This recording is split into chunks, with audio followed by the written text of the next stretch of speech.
Hi, welcome to the Briones Pickleball Podcast. My name is Jordan Briones, your host, and today we have super special guests, two of them, from Pickleball Studio, all the way from across the country.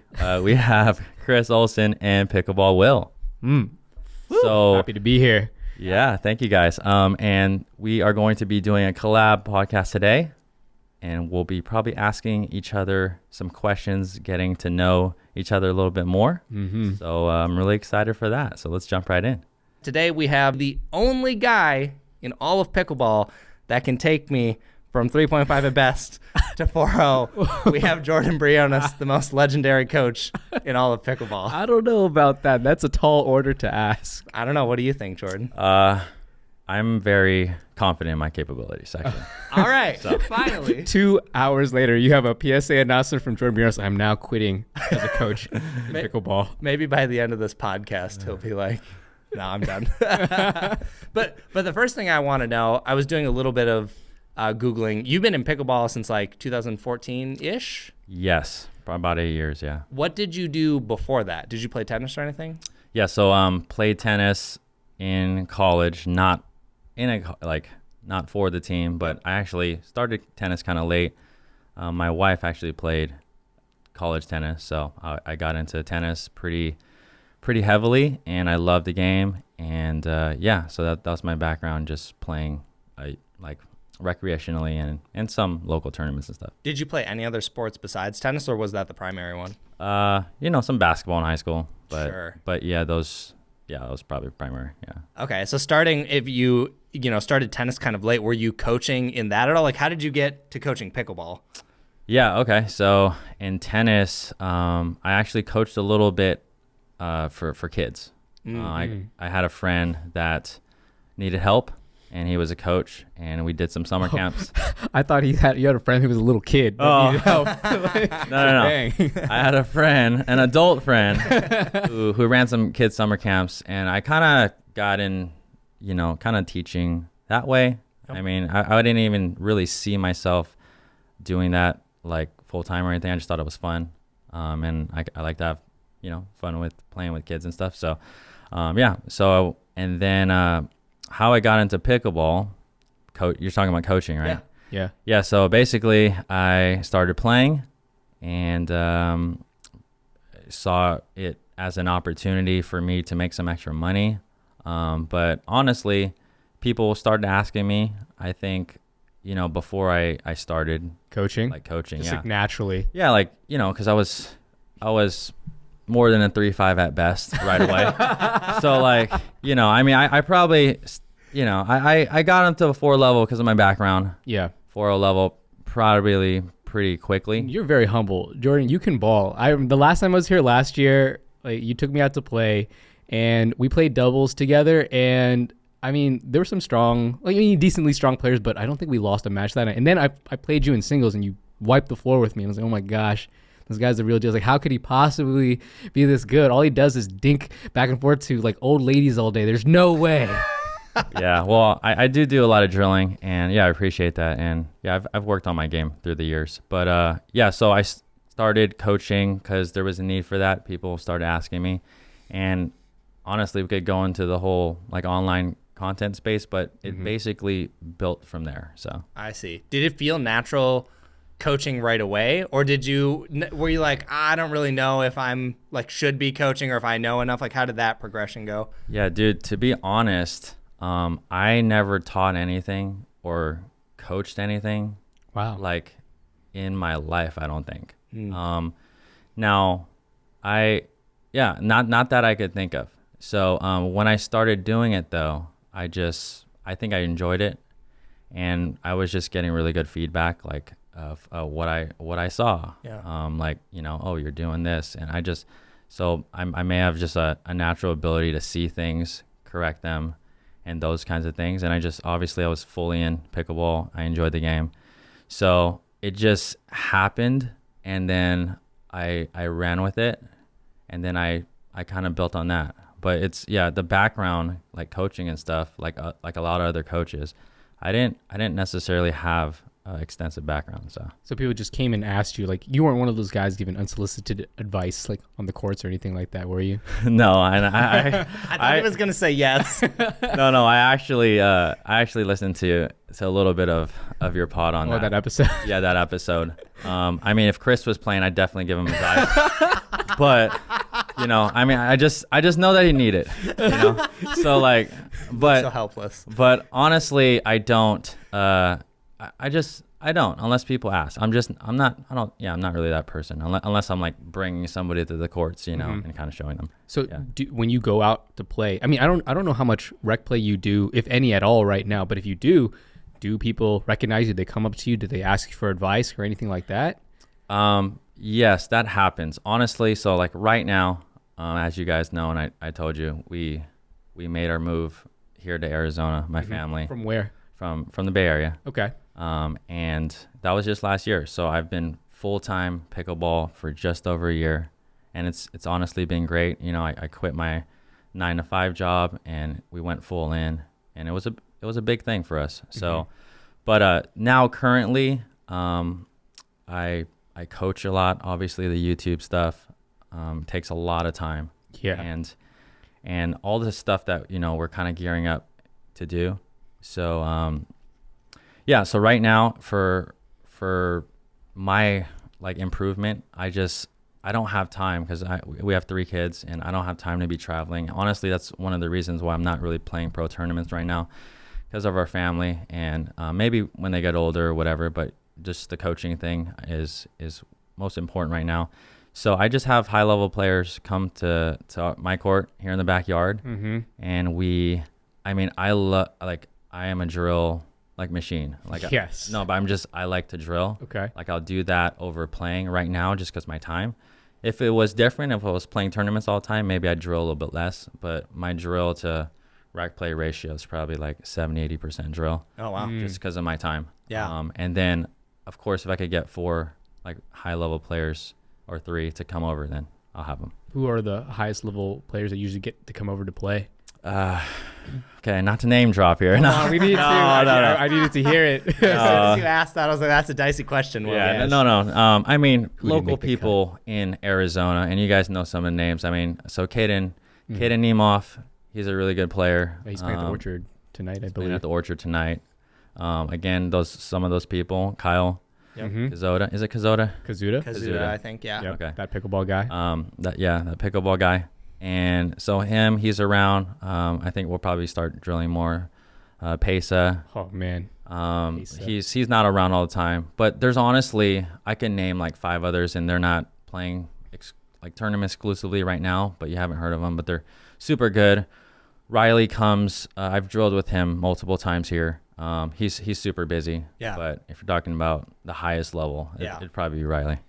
Was it hard for you at all to make that jump into full-time pickleball? Like, was there anything that scared you about doing that? Yeah, dude, it was one of the hardest decisions that we've made. Yeah, didn't you have you had a baby on the way when you decided to make that decision, or No, we had 3 already. 3. Okay, I know you had 3, but I didn't know where in that timeline it was. Yeah, so the whole pickleball thing, when I started making videos, that actually started 5 or 6 years ago. Yep. And then I'm working at UPS full time as a truck driver. Oh wow. Working 60 hours a week, so like 55 to 60 hours a week, like for years. Yeah. So my family life and everything, like honestly, it was tough. I didn't see the kids that often. I worked nights. Wow. I worked 8 p.m. to 8 a.m. That kind of thing. Yep. So it was tough. But the whole there's a lot of things that fell into place for us and for our family to come here. But a big one, along with me starting a career doing something I love, but also just having more family time. That's really important to us. So it was huge. It was a big risk. There's a lot of people that supported us, and there's a lot of people that said, are you sure? I mean, honestly, a very good paying job with pension, with benefits. I'm talking about like UPS is heard something.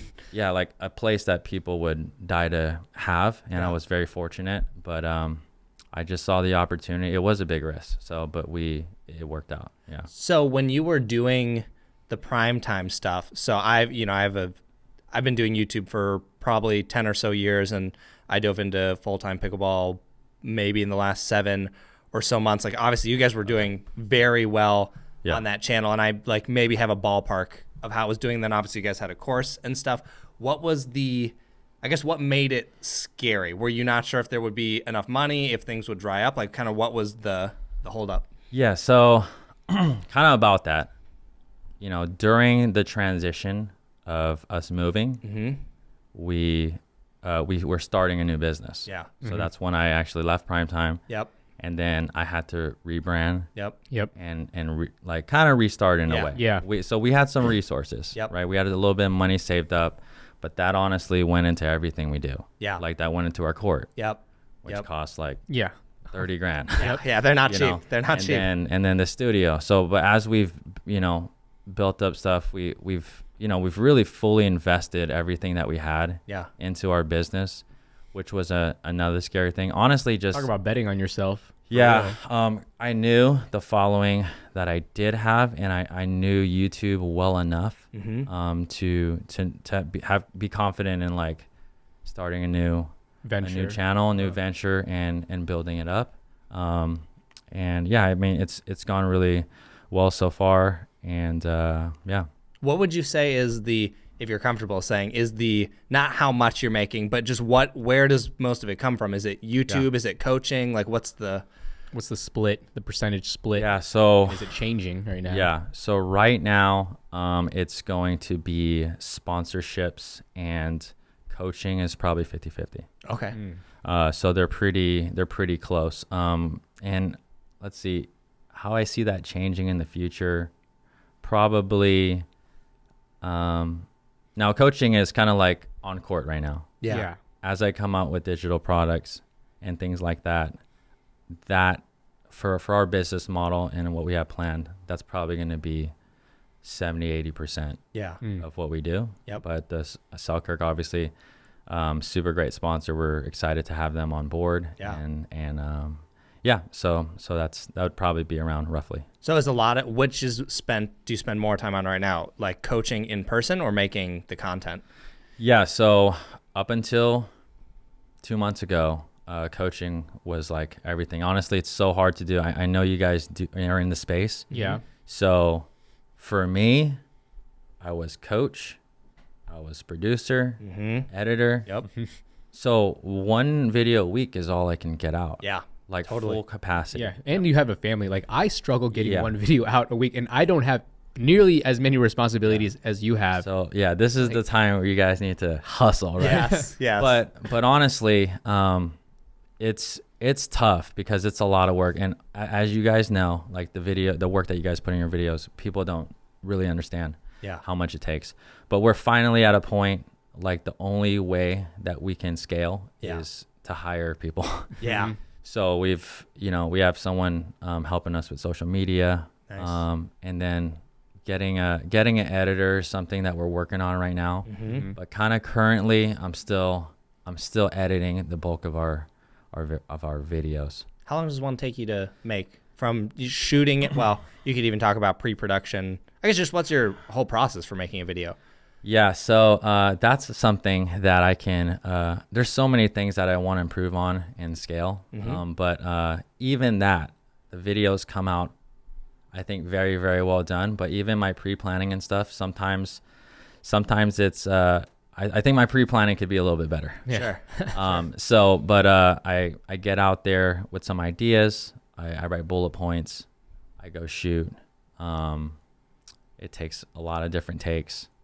Then, I come back, and then, I try to shoot 2 to 3 videos at a time. Yeah. Sometimes we get there, sometimes we don't. And then I get in the editing room, in here when I can. I would say between, it's such a wide range between 4 to 8 hours of editing. 4 to 8, you said? Yeah. Sounds about right. Yeah, it's hard. I don't think people really understand. It looks so easy, right? Like the final product is just like, oh yeah, you made a video teaching this, or you made a paddle review or whatever. But the behind the scenes stuff, especially depending on how much pre-producing, you're doing the actual filming. Then once you get to editing and realize you said a million things wrong, sometimes you have to go reshoot something. Yeah. And then, you know, if you want to go even a step further for YouTube, you're trying to make a compelling thumbnail. What's a compelling title? You're constantly changing. Like, it's a lot. You got to think about Yeah. what people want to see, want to hear, and Yeah. what would do well with your audience and what could grow your audience. Because, you know, you wouldn't make a tutorial video on something that nobody either cares about or something that you think everybody knows or wouldn't click on, because then that's a waste of your time, you know? Yeah. Mm-hmm. Yeah. And I think that's why, like, I give you props because I don't think anybody's seen, like, I visited you a couple of times. And so you see the amount of work this guy puts in, Yeah. like, and how fast he gets through it. It's honestly, like, it's mind-boggling to me, especially to me. I'm like, oh my God, this guy's a maniac. That's Yeah. because it's because of what I said earlier. You got to do it now before you have a family. Yeah. Because I actually do think about this a lot, because sometimes right now I feel like, oh, there's not enough time in a day. And I know I'm not always using Yeah. my time very well. And then I think of people who have families. Like, I have a wife, but I don't have kids. So I'm like, dude, if I had kids, I just like, I wouldn't get it. I don't think I'd get anything done. So I'm like, you have to figure it out now Yeah. before that comes. Yeah, for sure. Yeah, it would be very challenging to figure that out. Are there parts of making the videos you don't like? I don't think I don't like it, but the editing part just takes too long. Yeah. Yeah. So I need to outsource that. Yeah. Well, I So- imagine if you did outsource the editing, you could your volume could probably be so much higher. And honestly, for me, I don't know if you guys edit all your own videos. Right now, Yeah. Okay. Yes. So it's for me, and some of like, again, paddle reviews and things like that. I think honestly that can be more easily cut up than mine, yeah. because mine is so technical. Yeah. We got slow mo, so it's so hard to find somebody to cast the vision that I need. Right. I think that's where the getting better at the pre-production, the planning, the Yeah. script writing gets in, because the more detailed that can be, the Yeah. easier it is for an editor to kind of like pick and choose. Then you can just say, hey, this shot, put this in. And I think, I mean, also it'd be great if you found a good editor that also played and knew pickleball, right? Yeah. Well, that's actually my kind of like my requirements right now. I see. So yeah, so we're working with a few now, and they're great. They're great, but still, still work needs to be done. So until it gets to a point, then we can really set some time for ourselves. Yeah. How do you figure out what you're gonna make videos about? Because what I think is so funny, or I guess interesting about teaching related content, not specifically pickleball, but just lots of different things, is, we'll just say 3-5 as a great example. Yeah. There's probably 5, maybe 10 like core things that it's like, if you just do these things, Yeah. you're gonna go up. Obviously, you're making videos all the time on all sorts of different topics. At some point, you have to be trying to think of new ways to essentially say the same thing, because it's like serves, right? Like, it's mostly going to be the same advice. Yeah. How do you, I guess, work with that? Like, I've seen, you've done multiple videos on serves and whatnot. Yeah. How do you make it feel fresh, or what's the idea with those? That's a good question. Haven't thought about that recently, but I would say this. There's so many people coming into the game, Yeah. and players get stuck at the same level Yeah. because they don't change. Yeah. Mm-hmm.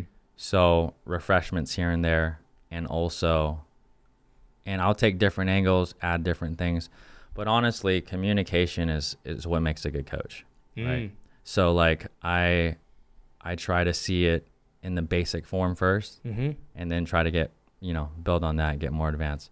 So yeah, you can see, multiple serve videos. Obviously, if someone watches one and it helps them, they may not, they're probably not going to watch a serve video in a while. Yep. Yeah. Until they probably want to improve something. So and then again, I see just content creation wise, I followed some big tennis channels when I was Which ones are you following right now? Essential Tennis. Of course. They're honestly one of the guys, again, just as in a whole, his business and industry, someone that we're kind of looking at. Yeah. And there's a couple others, but let's just take Essential Tennis. He's been making videos for Over a decade. Over a decade. Yeah. And it's a grind, and I've talked to him. Yeah. He's a really cool guy. So, and he's playing pickleball now. Is he? Hey, Yeah, let's I go. mean, yeah, recreationally. So, Okay. but Wait till we see Essential Pickleball. Yeah. I don't know about that, but he's been making it for a long time. There's just new players coming into the game constantly, and I honestly think that You're servicing them. I mean, what do they need? And again, I teach. I've taught this past year. I've taught hundreds of players, literally. Yeah. And it's a lot of the same stuff, but people need it, and that's what they want. I do imagine too, you probably throughout, the years you've been doing this, you probably find different ways or maybe better ways than you previously explained it. I mean, you're coaching so many people. I imagine you kind of just see, oh, you know what? I used to say it this way, but when I say it this way, 50 more people get it this much faster. Yeah, for sure. And I am, I would like to be, and I practice to be a constant learner. Mm-hmm. So even other coaches, if something I hear, that resonates with me, oh, that's a good tip. And then I'll kind of put in the memory bank. But honestly, I think I learn the most when I'm actually out on the court coaching. Yeah, I believe So that. improving your own game is what you're saying. Is that what you mean? No, improving my communication. I see. So certain players, it's the same thing. I can tell somebody, hey, go, hit the dink like this. Yeah. Right. And then one person will do exactly what I'm saying. The other person will do something else. Yeah. But then as a good coach, I change my verbiage. Mm-hmm. I change maybe different angle, and then they get it. Yeah. So honestly, I think that's where a lot of good ideas come from, coaching a variety of levels and a variety of players. And then I learn how to adapt your communication how to style. adapt my communication. And I Okay. think that's why I've been successful. Awesome. Yeah. What are the core things that you think make a good coach? Obviously you said communication, but what are some of the other things?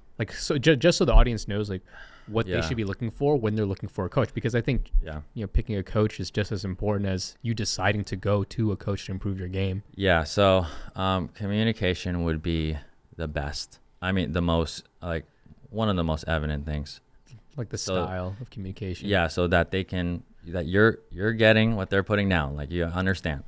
Obviously you have to be technically a sound coach, technique and those kinds of things.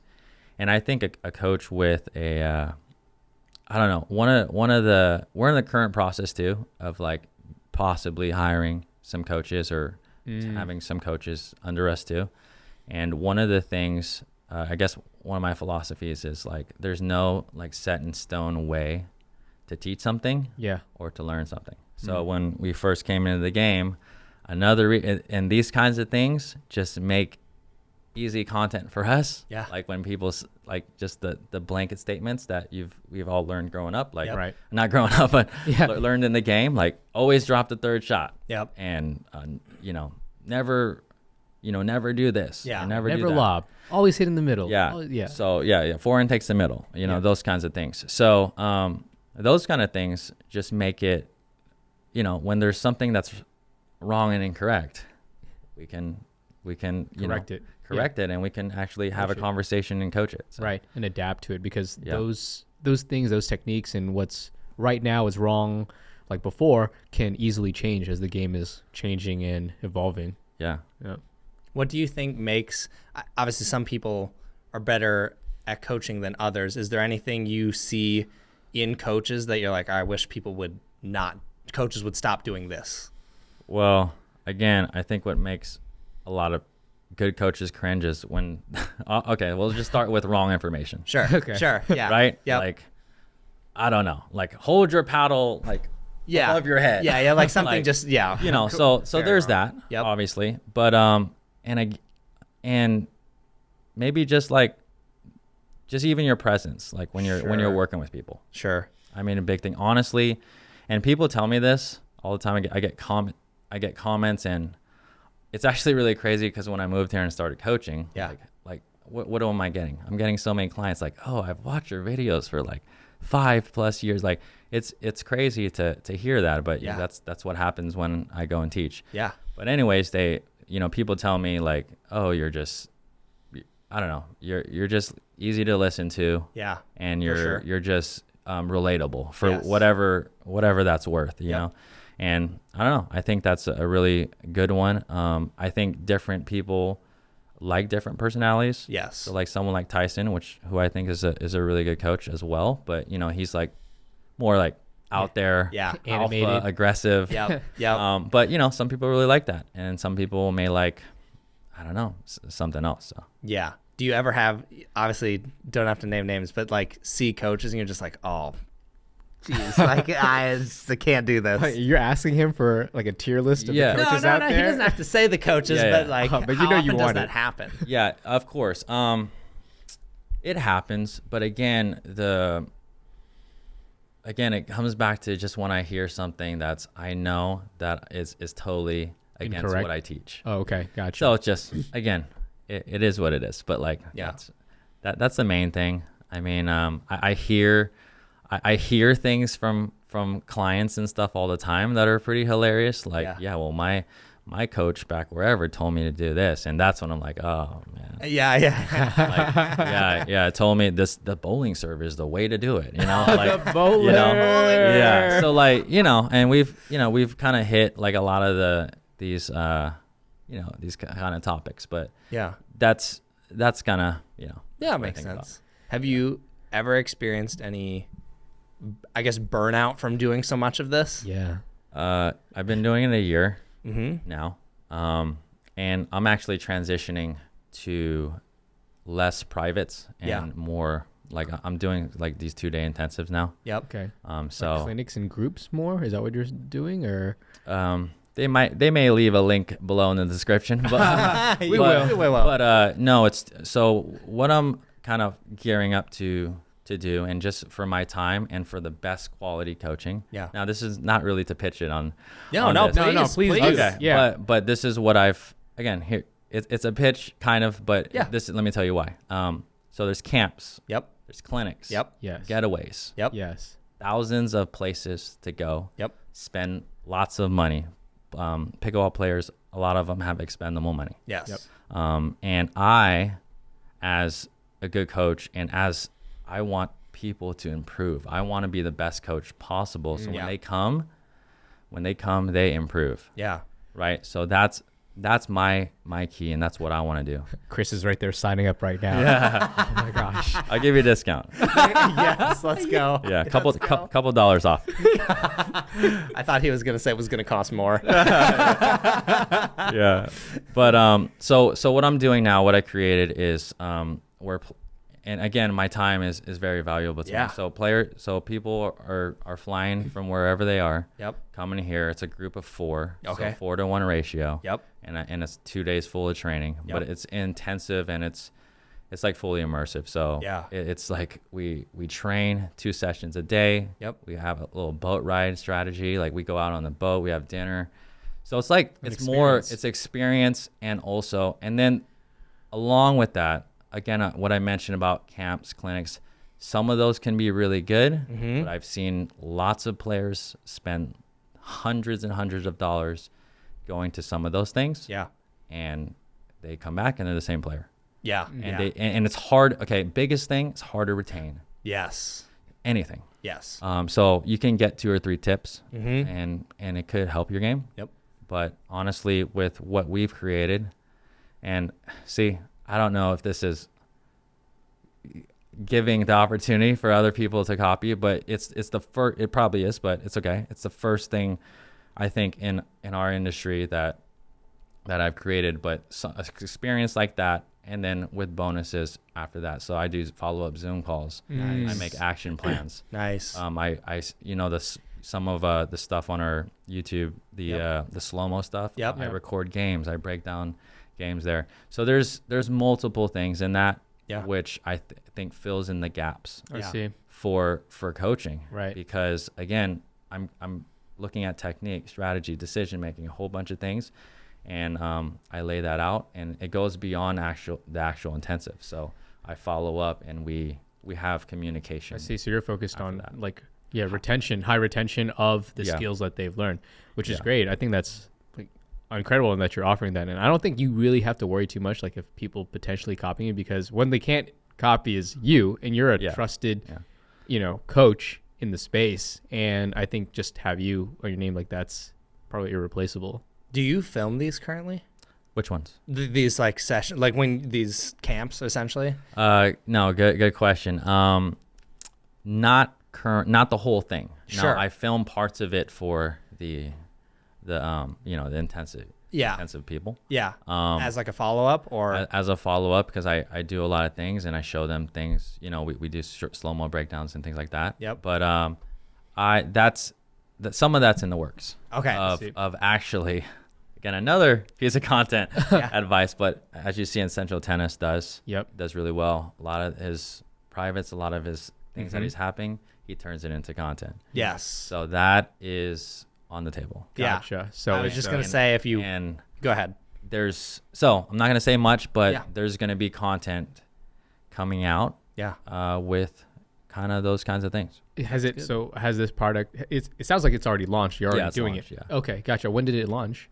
Probably a month ago. Okay. And we're throwing it out on YouTube, on our email list, things like that. Gotcha. But we have got a good amount booked, and honestly, our goal is to book as many as we can. I want to help as many players as we can, and also supports obviously what we do, and supports our family. Yes. Yes, True. of course. Yeah. So, oh my gosh, I just lost the question that I was going to ask. But first of all, what levels are you teaching? Is this intensive for? Okay. Yeah. Okay. So another thing, you go to camps and clinics. Yeah. You go to 3-5 at best clinic. I was gonna say please. I'll give you full. I'll let you name it that. Yeah, It'd be hilarious. Which probably Chris goes to. Right? So, anyways, you show up at a certain level. Yeah. Yep. And then you go, and then you end up with someone way better than you or sucky. Yes. And the rallies, again, a lot of the stuff obviously you're going to do is drill based games. Then a whole bunch. I mean, we do a lot of stuff. But for efficiency and effectiveness, that's not the best way, because you could come out, somebody could have a good experience in that camp. Yes. Someone could have a terrible experience. Someone could be super negative. Yep. So this takes a lot of time. Yeah. Honestly, a lot of time for us to do, but it's the best experience. And that's why once you'll see our reviews and everything that we're building. Yeah. They're all super great and positive. We do background screening.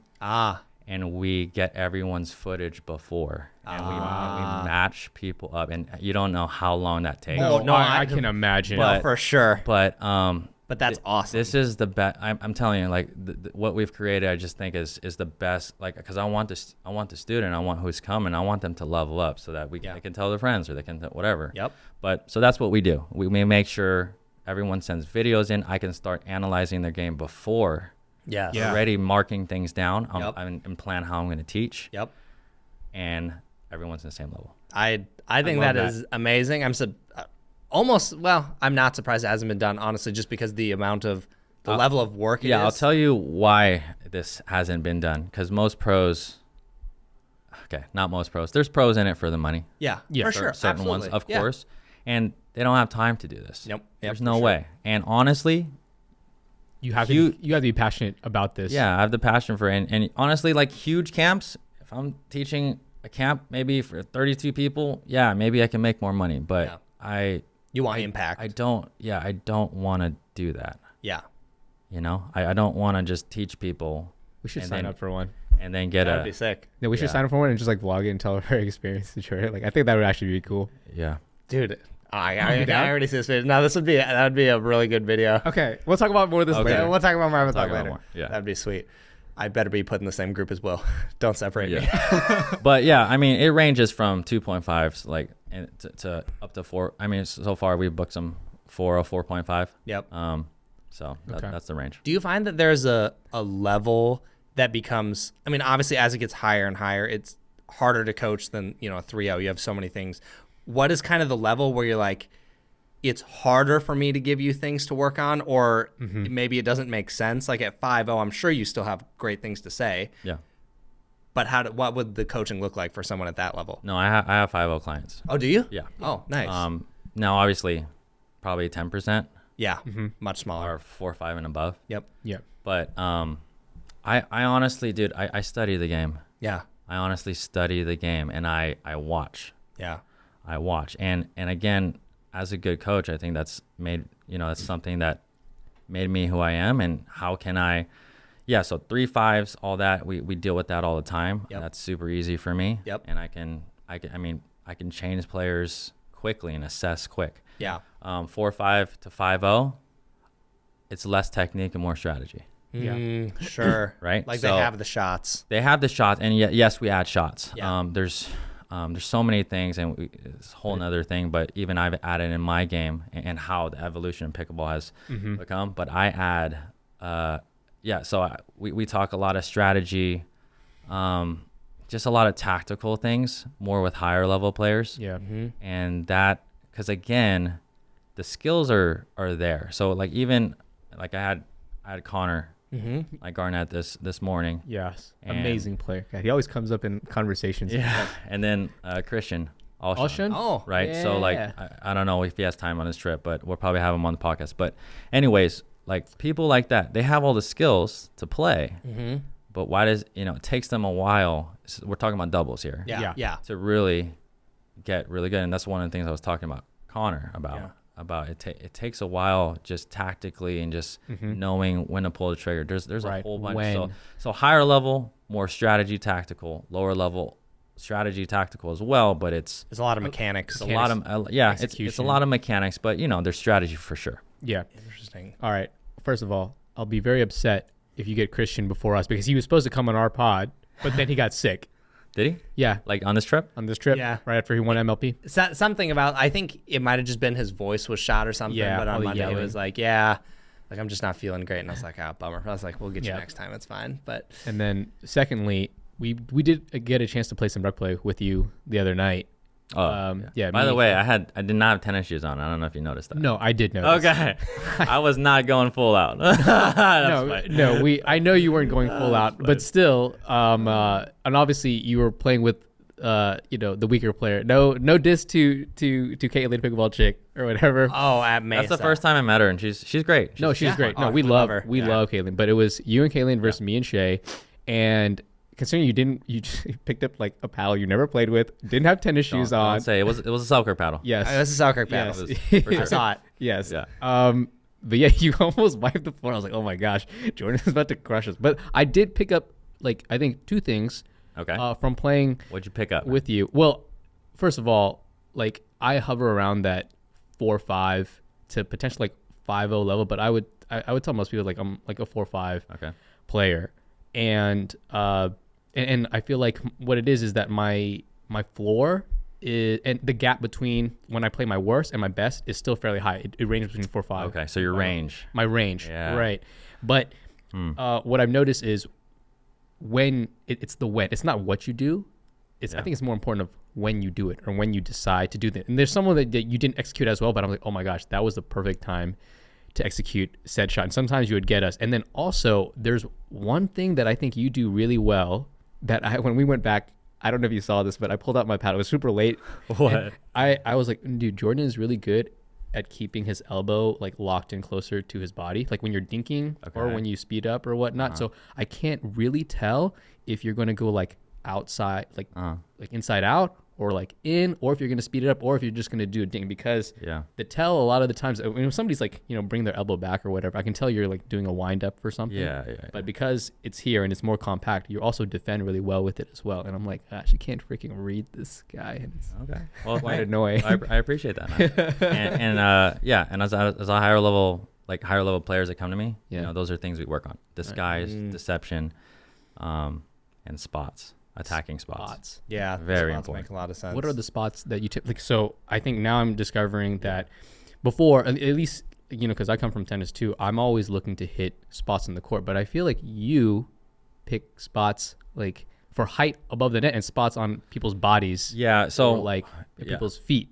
Yeah. So what I was actually referring to is spots on the court. Obviously, when they're back, there's a whole bunch of different variables, but I'm talking about when they're up in the net and you're Right, attacking. exactly. So one of the things that we've seen in the game, I might could talk about how the game has changed because I study it all the time. But there's so much attacking going on right now. Yeah. And you will get left behind. Like the 5-0 today Yeah. was not the 5-0 3 years ago. Yeah. Yeah. The 4-5 today was not the pro today, whatever. Yep. there's multiple aspects of the game that has increasingly improved, but one of them is attacking, as we know. So getting better at being aggressive. So those are the spots I was talking about. Okay. That I coach at higher level players to go for location over power and a whole bunch of other things. So what are the locations that you would? Yeah. So we have several videos on this. And there's again, I'm an open book. I'm still learning, but again, let's say you're a 3-5, 4-0 right now. Mm-hmm. Or any actually level, okay? Okay. You want to be able to attack, start learning how to attack off the bounce and out of the air, obviously. But you just need to stay away from the torso. Stay away. Stay away from the torso Okay. and the chest. Here, I mean, it's simple, and you guys know this. You guys play at a pretty high level, so we're trying to make him stretch or reach. But obviously, like we talk about chicken wing and things like that. But again, I'm trying to put them, so I call it the wings, like outside here, like to my left, like 2 feet away or 3 feet away from my left hip, 2 or 3 feet away from my right hip. Okay. And different spots there at higher level. So again, there's like multiple layers, but I think from 3-0 to 4-0, you could kind of attack anywhere, right? Yeah. 4-0 to 5-0, those are the spots you need to start going for. Obviously, high shoulders, right? We got stuff like that. And then 5-5 plus. Yeah. I think it actually comes again because everyone's going for those spots. Yeah. So this is like a mind game. Yeah. So this is just something I figured out. Yeah. So Riley, okay, I'm gonna shout this out, Riley Newman. Thanks for coming a couple weeks ago to drill with me. Hey. But I obviously slaughtered me. It's just again. I think if I was playing Riley doubles, it's way easier. But like when you're playing skinny singles with him, I have to hit every ball to him. So it's like he's rolling everything, he's taking everything out of there, and his hands are better than mine. Yeah, clearly. So what I learned about him, and you kind of just learn different things. Like this is no news, but you obviously want to stay away from his pancake. Yes. Yeah. He doesn't really have. I mean, he covers this well.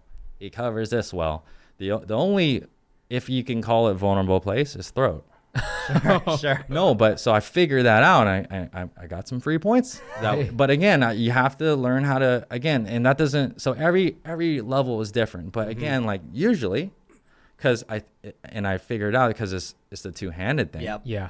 It's up here. But like so I studied the game and I just watched the best of the best play and see how they adapt to certain things. But yeah, I mean, if you're at any level, just stay away from the body and really learn that location is the most important thing than power. Okay. Yeah. Seriously. Okay. Yeah. So I get it now. So you said from 3-0 to like 4-0, you can pretty much attack anywhere. If it was a good speed up, you had a good window, right? Mm-hmm. You can kind of go for it. 4-0 to 4-5, it's the spot like a couple feet from the wings, as you would call it, the chicken wing, the shoulders, that spot. And then you're saying at 5-0 plus, really good 5-0 plus, because those guys are so good. They're ready for the wings and the shoulders and whatnot. Yeah. They kind of defend those well. So then it's like it goes back around. Well, it's a mix. It's a mix. Obviously, again, pro level, they're attacking wings all the time. Yeah.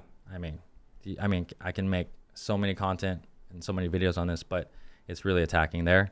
And then it's just mixing it up, making it unpredictable. Yeah. What are the biggest things you've seen? Because you've been in pickleball for so long. What are the biggest changes you've seen over the years? And if it's possible to group them, like 14 to 16 or something, what has the evolution looked like? What do you mean 14 to 16? Like 2014 to 2016. Like if it's easier to group it in section of years rather than year to year. Yeah, I don't. So years, we'll put that aside. Sure, that's fine. But great question. So I'll start with there's a whole bunch of stuff that's changed.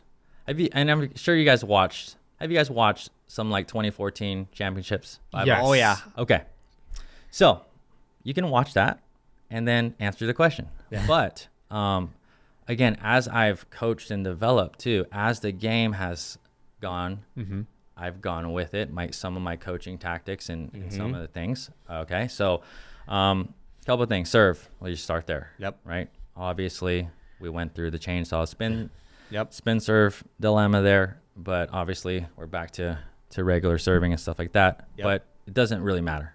More aggressively. I told you I study high level play. Yeah. So you look at Ben's serve. Yep. It's not the same serve that he hit 2 years ago. Yeah. Yeah. He is hitting that thing. Yeah. He's gotten a way more topspin, way more depth. Yep. Yeah. I think it's the depth, honestly. Yeah. The depth. I mean, Some height too.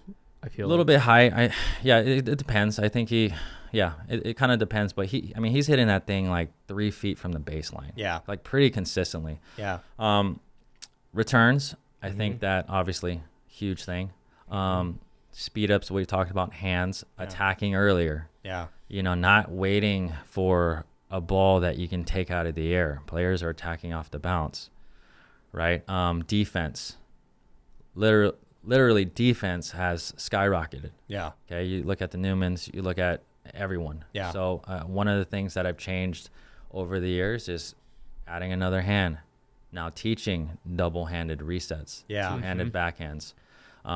I've incorporated that now into my game. After I played with you last year, I was like, okay, the two hand has to be in this. Yeah. So, and again, I kind of, 5 years ago, I didn't even have a two-hander, right? Yeah. But I had a two-hander in tennis, but again, it was just really weird. But as you see players start to use it, it's really comfortable. It gets there. Yeah, and then strategy-wise, I think there's a lot of tactical strategy things that has changed. I mean, you look at mixed doubles. Yeah. Yeah. There's a lot of movement. Mm-hmm. Women are earning. Yep. The There's lobs. Yeah. The lobs, I feel like. there's more lobs. So yeah, there's a lot, man. Do you think paddle technology has influenced some of those changes as well? Yeah, for sure. I mean, anyone can tell you that. With the top spin. Yeah. Um, I just feel like you can attack from so much lower than. yeah, I mean, even in just the time I've been in here, faces were like so much smoother. Now it's like yeah. It would. ridiculously. It'd be a good video. What's that? I haven't played with a really old paddle lately. Oh, we that should, would we be should fun. we should try to play with those wooden ones. Oh my Yes. gosh! And I'm no, so and for it. see. I don't. Yeah, because then I'll. shots if you can still Yeah. do it. So, but yeah, obviously technology Yeah. is huge, Yeah. and I just think obviously technology, talent, Mm-hmm. and then more Yeah, players the game. practicing on the game. The meta. I don't remember which tournament it was, but I believe it was a bigger tournament. Might have been around the 2013-ish era. It was a gold medal match, and I was watching it. And I seriously, it was supposed to be pro, I believe. And I swear, watching it, I was like, this almost doesn't even look like 4 or 5 today. Yeah, you said 2013. Around there, yeah. Yeah. I mean, it was just like, even the dinks. You were just like, looked I could beat these Yeah. guys. It's kind of what it felt like. Seriously, like the ball would be fairly high up, and they just Dude, hit the weirdest and dink. I know everyone, not everyone, but there's a lot of people think that could relate, right? If I were to just come in the game in 2013, yeah, I could have yeah. just Yeah. I could have just I could've won everything. cleaned it, right? Yeah. Clean sweep. But I don't know, dude. It's just so crazy how I guess at that time, right? There's age, there's a lot of older people. The talent just wasn't there. I think, man, now it's just skyrocketed. For Yeah. sure. Yeah. So one thing I want to go over, we'll go with these one by one. Okay. I would love to know.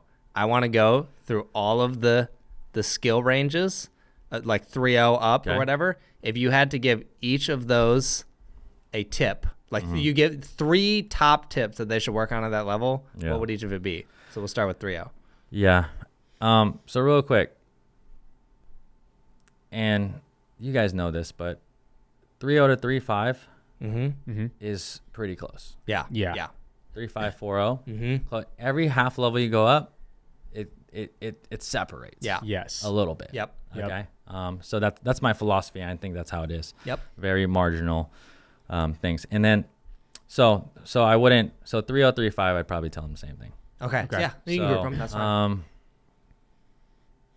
There's just so many things. So Yeah. so you're saying What are just the most the biggest key things? If you had to pick, I know that we know that there's so many things and everybody's different. Yeah. But what are just I don't know, the most key advices that you can give them that would probably help improve their game? yeah. So okay, number 1, footwork. Okay. Okay. I encapsulate together footwork and spacing. Okay. Okay. So how can you contact a ball in the same spot every single time? Obviously contact point, right? Good coaches, we'll talk about it. Yep.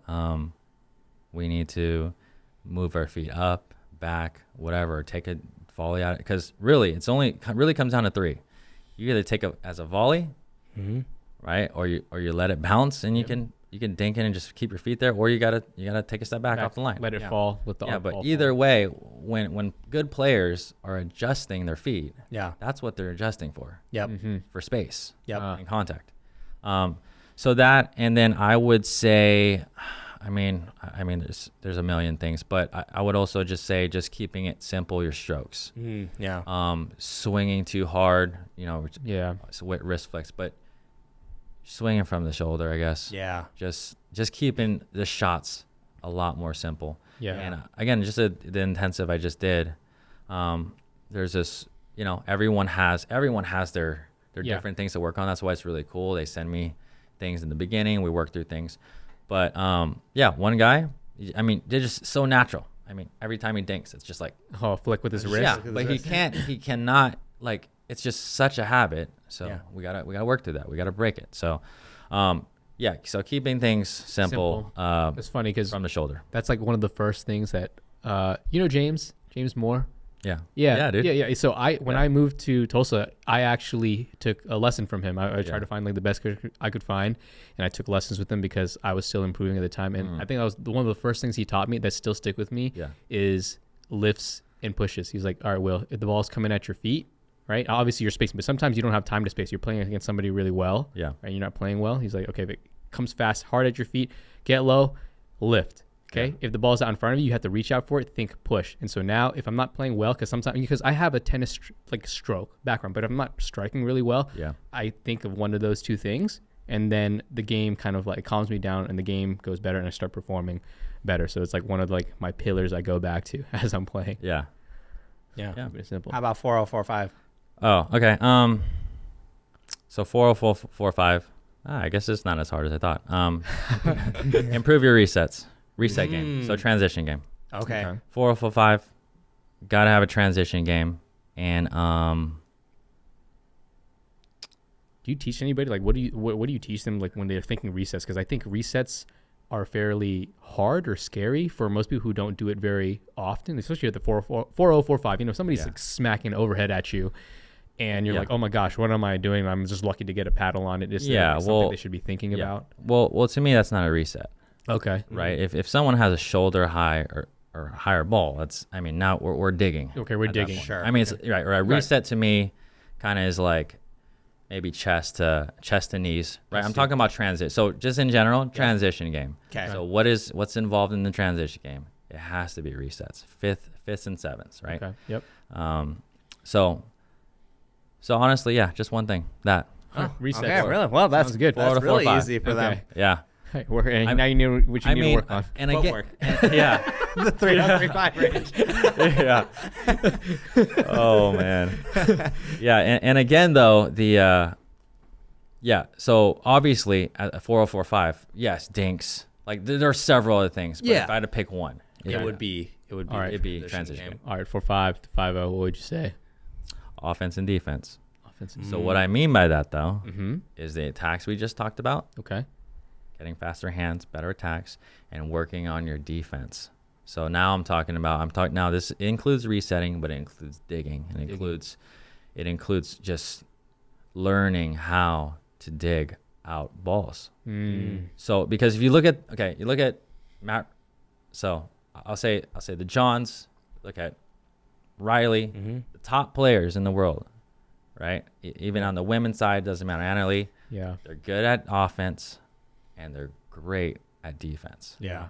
So so those are the 2. Do you think defense has changed at all in the last few years, like how people approach it at all, or has it mostly been similar?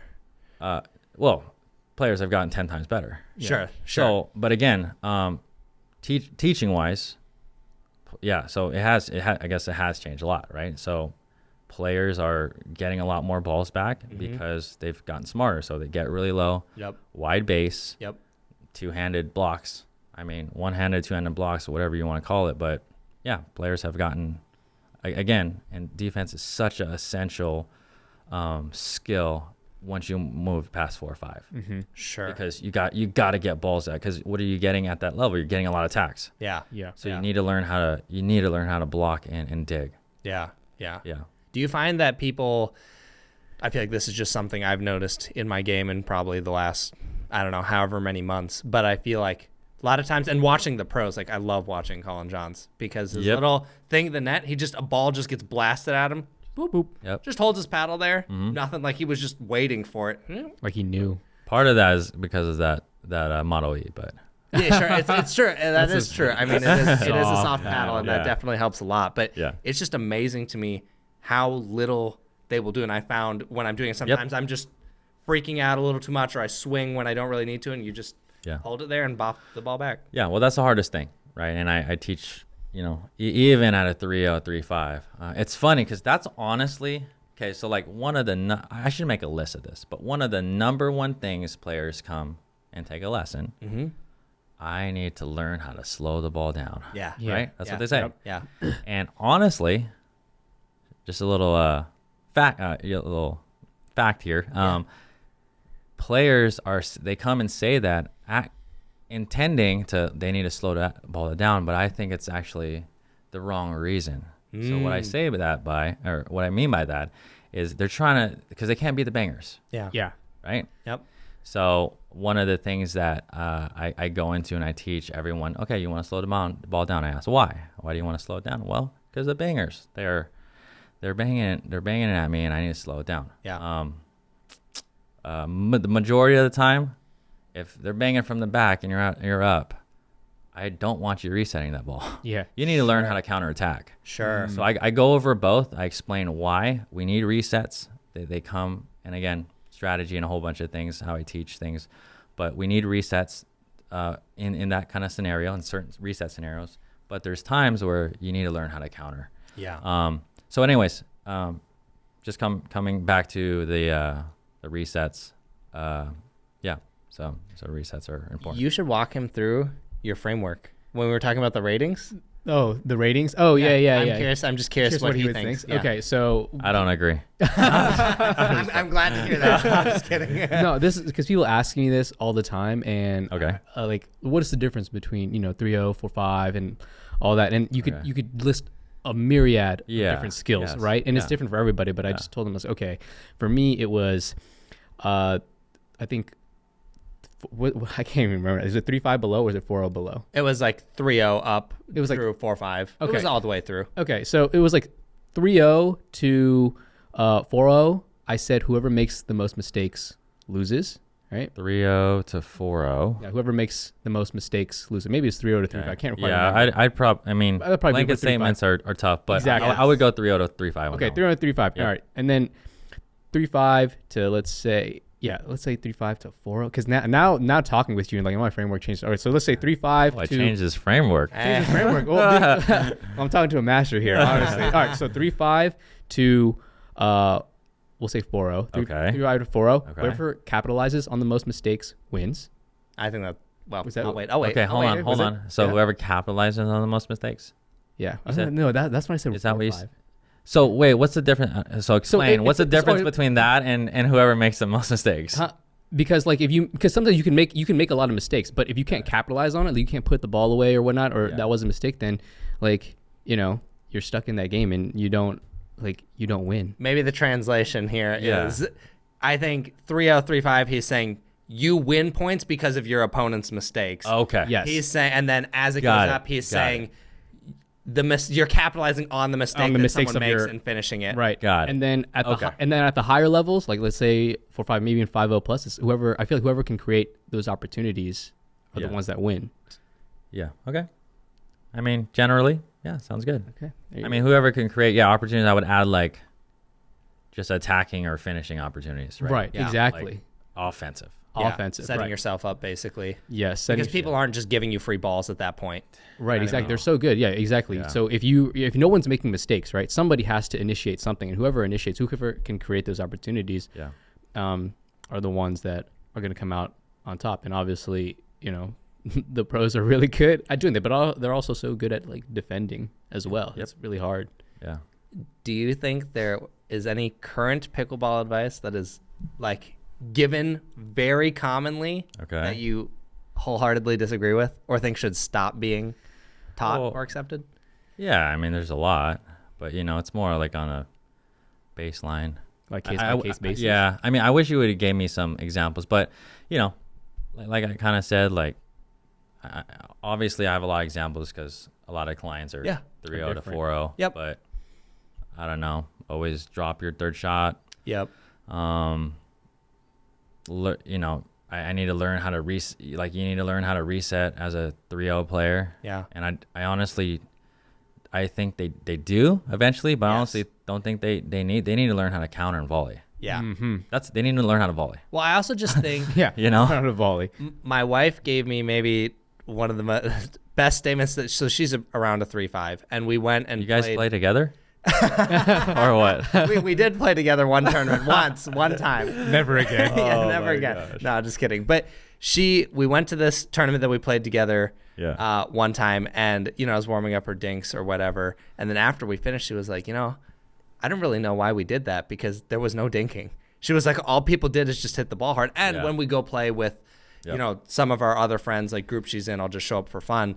She's like, everyone just tries to hit the ball hard. So I don't really feel like you ever get to dink. So it doesn't feel like it helps me right now. Well, yeah. Of course. That's very common. Yeah. So that's why I just feel like I agree with the countering because I feel like you're not getting to dink very much. Now you're going to have to learn it eventually, but it's hard to learn when no one does it. Yeah. The meta at each stage changes drastically. Yeah. And then you'll never get them, again, super simple strategy, but like, you'll never get that level to dink if you don't learn how to counter.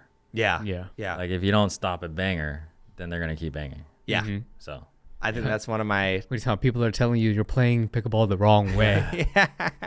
I will never understand. I'm like, dude, if it's working, keep doing it. I guess I don't know. Like if they can't figure it out, why wouldn't you keep doing it? But I don't know. People are all over the place. But anyways, I do want to ask you. So you talked earlier a little bit about like you're not playing pro right now. If money was just taken care of, you take that off the plate.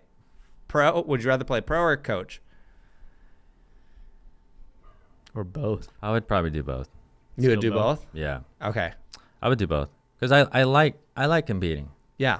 And you're good at it. Yeah, I mean I've competed at the highest level for a while, and obviously the level is heavily increased. You still think you can hang?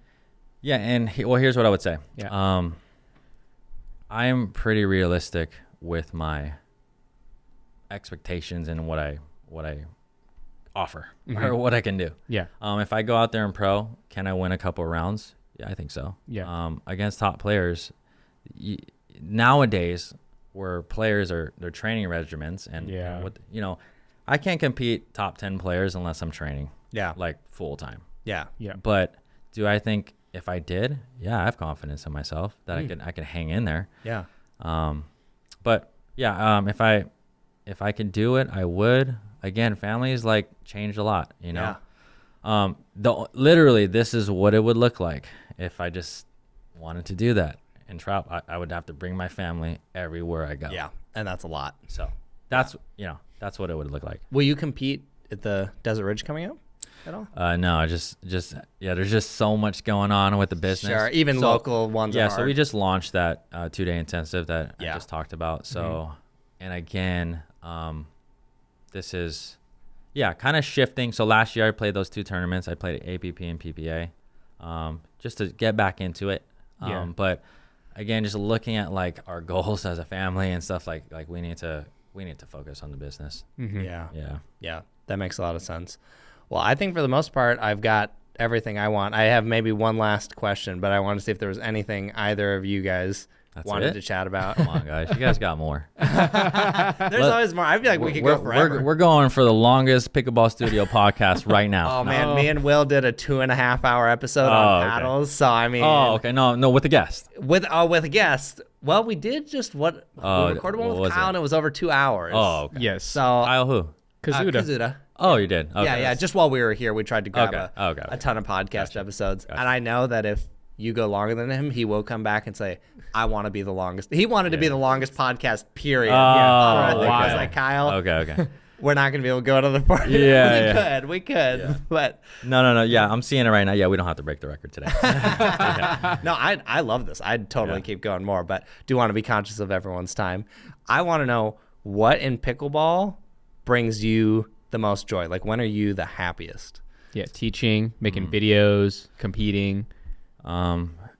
Here's the thing. It's like, again, it's just cool to look back. Things have just happened so fast. Yeah. Right. I mean, 8 years ago I started, I'm sure with you guys, however long you started, it's like, oh, I didn't know I'd been playing that long. Yeah. Things, have changed dramatically. I think that I never even saw myself coaching full time.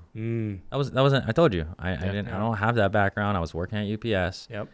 I was doing that time of my life was so crazy when I was working UPS, doing videos. It was very tough to balance. Yeah.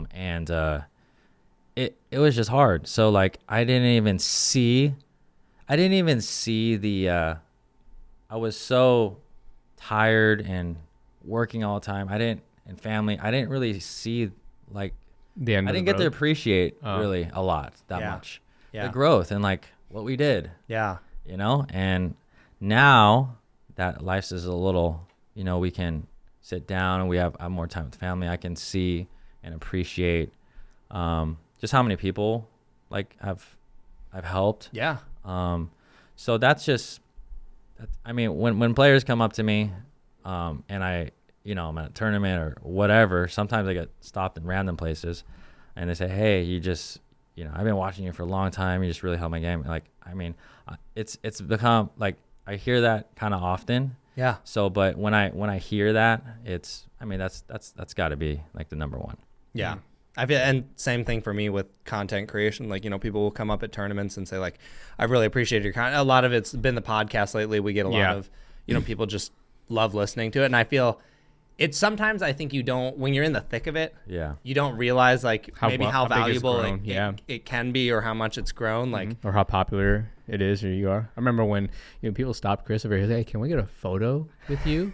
Like, I was like, oh man, here's a pen. You need an autograph too? Hey, Chris. It is really weird, especially in the small amount of time. And I just, I don't know. I think it's, and with you being in here so long, I can't even imagine 8 years from now. Who knows what this will look like. I mean, it could just be in a completely different place. But I think everyone I have talked to that has started some kind of business in pickleball, it has like altered their life very drastically. Like for both of us, huge changes. I was in a weird spot where I was in between like big hobbies and like, that my job with filmmaking that I was doing, I was just really burnt out and got into pickleball. Like instant reignite. I was like on the verge of quitting video, and now I'm like, I wouldn't even consider it. Like it's crazy, and I would imagine you wouldn't want to go back to UPS at this point. No, for sure not. Yeah. I don't know. I just love seeing how it kind of has changed. Yeah, for everyone. See the progression for everybody. Well, I don't want to end the pod right now. This is a collab post. So, I mean, Jordan, we've been asking you a lot of questions. I mean, did you have anything that you want to talk or ask us? I know you didn't really come with notes to prepare, but there must be some questions burning in your mind, like why Chris is stuck at 3.5. Like, dude, until you maybe you know what? I would until you have you medaled in this tournament that's 4.0 plus? Have you won gold? Let me think. Not in doubles. I have won 4.0 singles. Okay, so until you do that, you're probably 3.5 at best. So look, but here's the thing: I've won 3.5 gold. So I had to go up. You know. Okay. And now we'll see. Maybe. But you know what? To shut all the haters up, get that gold in a higher division, and then I don't think that'll be enough. And then post it, and then they'll say, maybe you played in a really small tournament. No, that's exactly what they're gonna say. Yeah, you need to go. Okay, look, this is a series you should do. Yeah.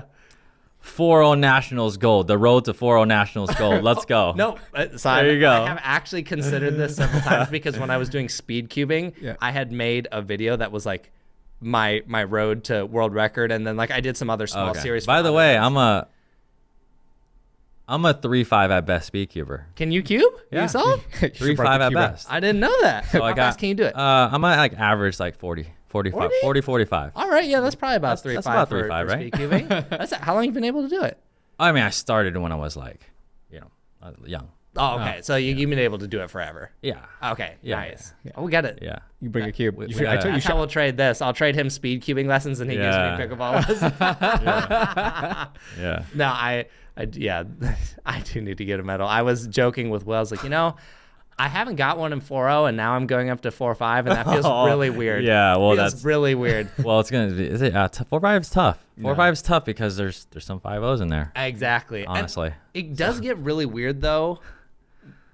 Going between, because I'm like right in the middle right now. I would say I'm around like 4.3 or 4.25. got it. Yeah. So it's weird when you're in that range because you're like, I can beat 4.0s pretty consistently, and I can hang with 4.5s. Maybe I'm not beating them.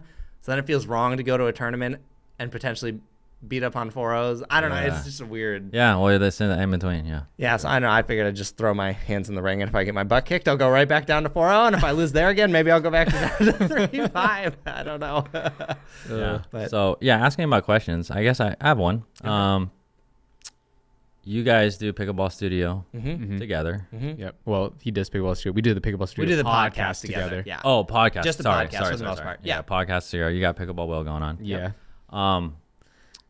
So you asked me the question. What is your trajectory, or what is your? How are you guys making money right now? Yeah. Mine right now is Affiliates? YouTube. Affiliates for sure. So what's first? Probably affiliate. Definitely affiliates. As of very recently, I kind of figured out how to do that a little better. I realized Good. not necessarily in terms of like, oh, I need to advertise it more, but I just realized the way I had it set up was not very good, and I've taken my website a lot more seriously. So the videos, they crush it. Yeah. But I'm learning that you get significant amounts of traffic if you're Yep. doing it, and there's not a ton of that right now. Maybe one or two guys. So affiliates for sure. YouTube. I would like to start doing more brand deals. We actually landed a pretty big one for the podcast recently. That'll probably be maybe 1 or 2 episodes. And then I'd like to start doing more of those. And I think that will So probably just for 2 episodes? Yeah. it's actually just for one. Yeah. But Oh. I could see talking. What I want to set up in the future is like Yeah. a series of them. But this company specifically was like, nope, we just want one. And I was like, okay. That's fine. And it was- Amongst a couple other things. Yeah, it's not yeah, just I the got you, podcast, It but- was pretty good when they came and approached us. I was like, whoa, okay. Yeah. We'll tell you a little bit about after Yeah, this. yeah. But yeah, so that Off camera. yeah, off camera, of course. So affiliate sales, definitely. Then YouTube revenue, and then occasionally, like I've done some stuff with Selkirk occasionally, like that we did a video content trip. Yeah. Yes. But that was more just kind of like as a video production team. not particularly for Pickleball Studio or Pickleball Will. Yeah, that was Yeah. more of like they hired Christopher Olsen and Will Chang as the videographers. Sorry, Pickleball Will. We don't Pickleball say Will. your last Okay, name. yeah. People don't even know what my last name is sometimes. Your last name's not Will. You know what? I didn't. That's why I didn't know. That's right. That's why it was Okay. funny. Should have kept it as a mystery.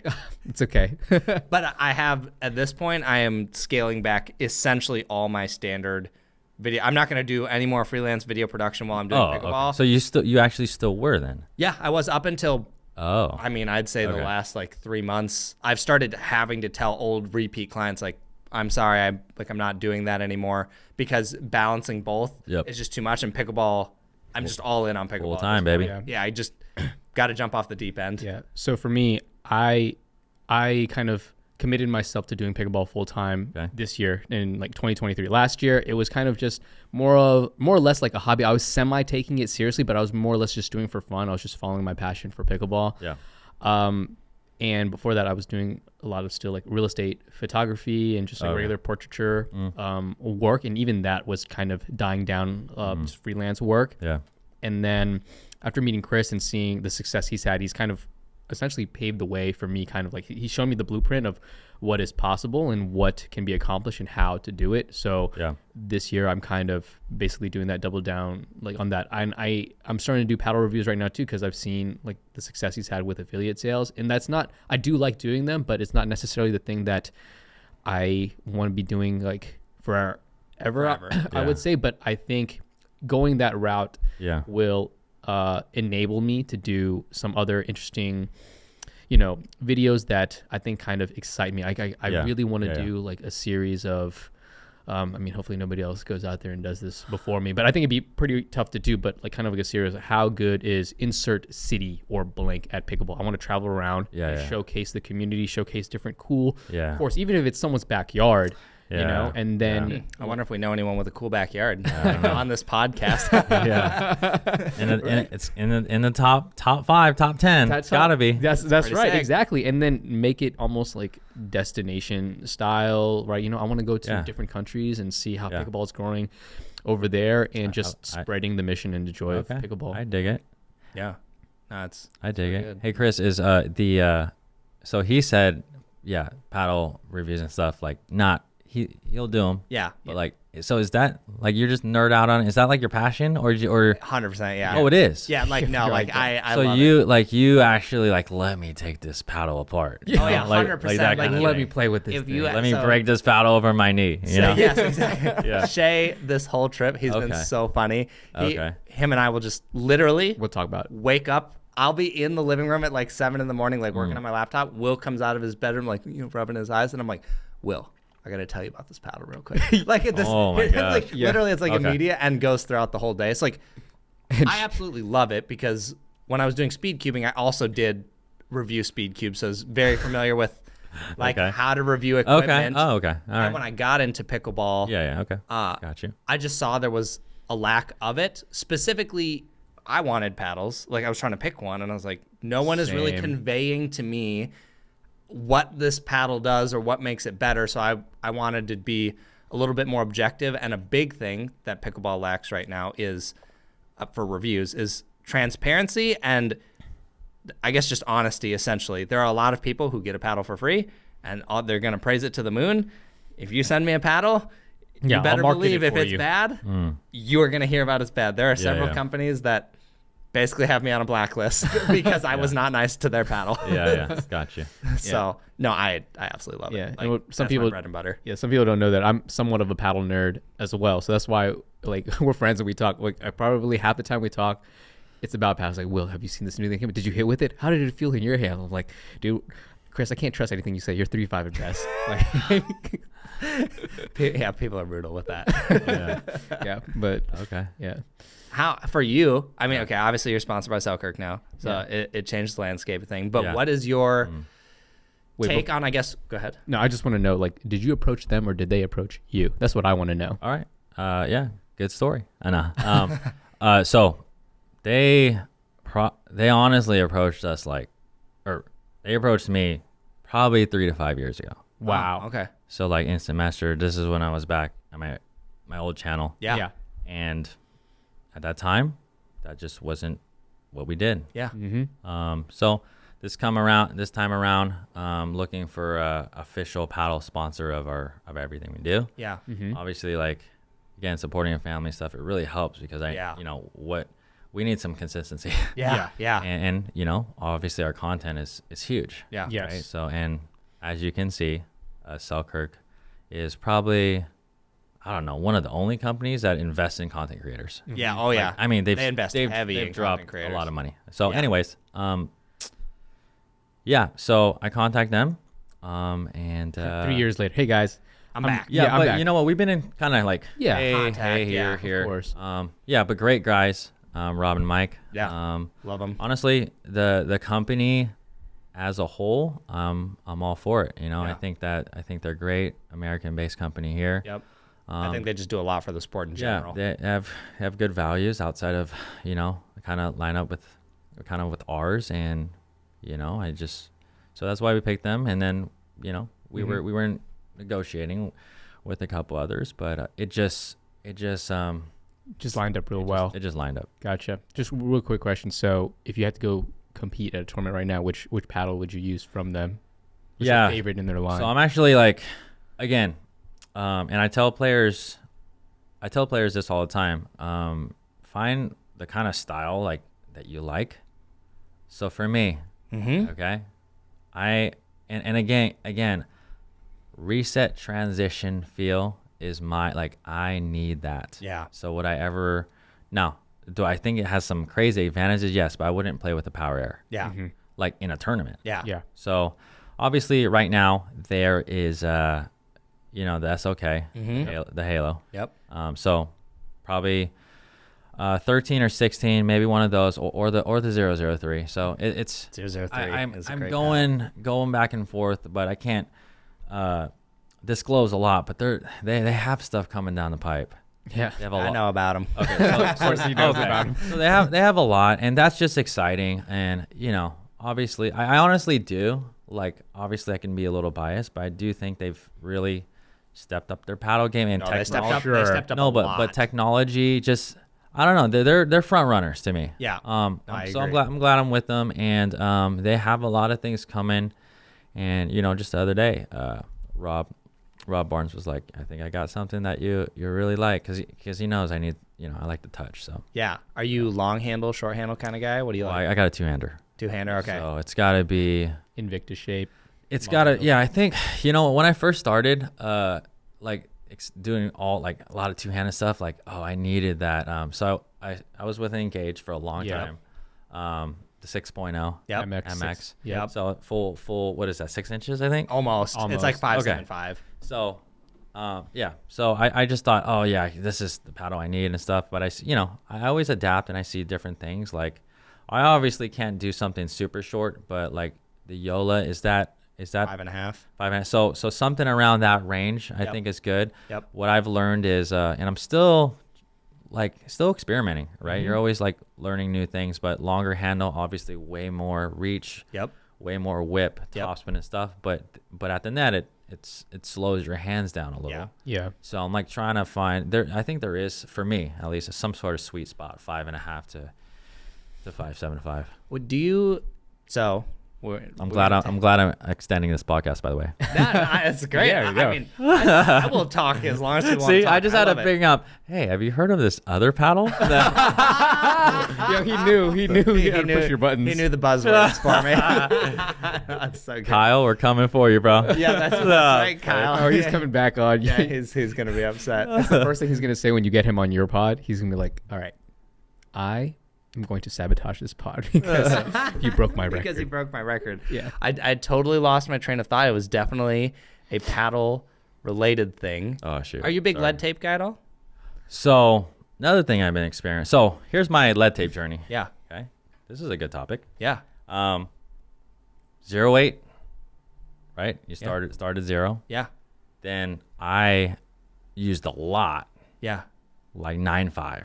Oh, you went to Wow. 9.5? That's Yeah, heavy. no, this is 5 years ago. Oh my gosh. Holy cow. Oh, yeah, 9. and you come from tennis. So Yeah, but that again, so Glenn Lucy, real quick, Yeah, he oh, puts, he his is weighted, and that's where that was our kind of stomping ground. So, Yeah. anyways, stock to super heavy, Yep. and then I went, oh dude, and then someone, I don't know, I think I just got some new paddles from my sponsor at that time. Yep. Just I didn't want to mess with them or whatever. Yeah. So then I went stock. Yeah, and I I was see. 7.2. Oh gosh. Ooh, but I'm I'm quick. You're like, my fans lightning. are So- fast. So then, so something like the 0. So again, 003 and the Halo, great paddles. But again, like your review, I couldn't play with them if I couldn't add lead tape. Yeah. Yeah. Because it just adds some stability there and For sure. and stuff. So now I'm somewhere in the middle. Okay. I do add lead. Yep. Like what? Like 8.59 maybe? I actually haven't weighted, but Oh, if I were to guess, probably 8.3. I don't know. Okay. It's not much. Sure. But it's enough, right? And I'm trying to find that balance. I don't want it too Yeah. heavy. Yeah. Right. You know. What's your ideal spot? Mine is always bottom corners. So I think more experimentation on that side. Right now, I'm just probably what is that, 4 inches? Yeah, about. Yep. So 4 inches on the bottoms. Yep. And then a little bit at the top. I'm just experimenting 2 on the top. I see. To balance it out like this, half of that. Yeah.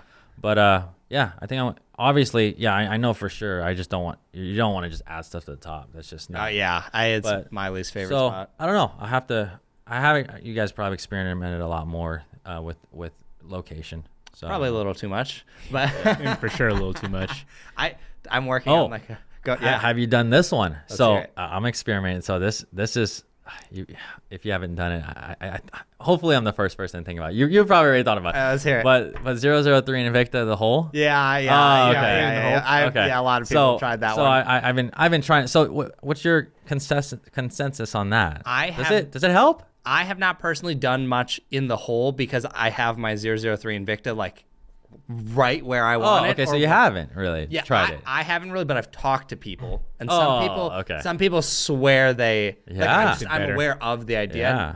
I mean, they think it helps. I mean, I don't see why it wouldn't affect. I mean, because you think it have would it affect here it for and then sure. you have it here, so Yeah. it's like even more stable. I don't know. Yeah, no, That's right. I should probably try it, but I just like once I dialed in Yeah, at 003, of I was course. like, man, I'm not changing this thing for anything. I will say that like 003 was great, but then I didn't think it was like amazing until I tried your setup with it. Yeah. Like your Yeah. setup, I was like, oh, I could totally go to a tournament with this. Yeah. And like feel very confident. Yeah. Yeah. You know?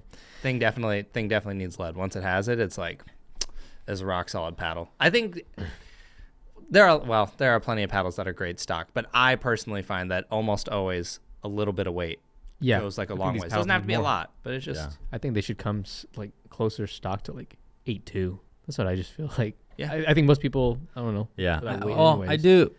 I don't know. I guess it's nice that it comes lower so that So you can build it. customize Some it. people might like it for some reason really light.